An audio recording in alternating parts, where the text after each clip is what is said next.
Sins of our mothers that are never taught to us but written in silence on their hearts, printed in their palms, repeated in their footprints, that stretches from the A's to the Z's of this life.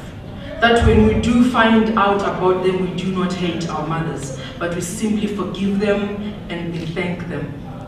We thank them for who we are and what they did in darkness, behind bushes, closed offices, at the back seats of heavy vehicle trucks, plastic shacks, even on wet floors. That makes them desert their loved ones in the middle of the night only to return to a new dawn. Instead of pick and paying, they pick and smuggle, exercising their shopping right to provide a meal for their children.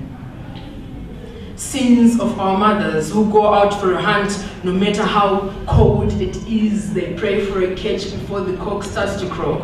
Better this catch be loaded, because if not, they have to endure 2 more catches for a decent takeaway home to pay tuition for their children.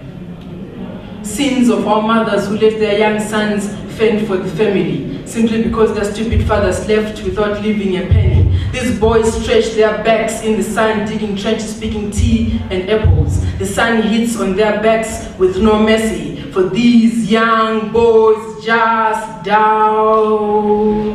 Pause. Sins of our mothers who give away their teenage-age daughters to men who are way older than them in exchange for sugar and milk for their tea. Who let their daughters change men the same way they change their G-strings in exchange for a kitenge. Maybe, just maybe, they might just cover their asses, but they do not tell their daughters to protect themselves when they're out there. They do not prepare their daughters for this concrete world.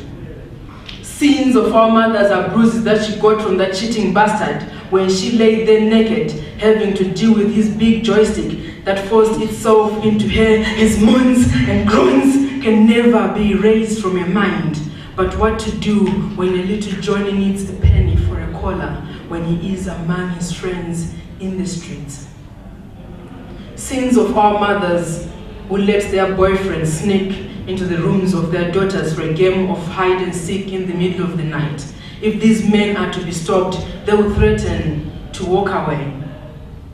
Sins of our mothers who lie to you about the DNA test. They will lie to you, make you believe that these children are yours because they know it is only this man who can take care of your children. So sins of our mothers who abort the 6th fetus because they're not coping with the 5 children that they already have. They cannot feed them, clothe them, or just offer them a right to education. Sins of our mothers who still keep strings attached to their ex-boyfriends, ex-husbands, because they know just one fuck will make your children see another day.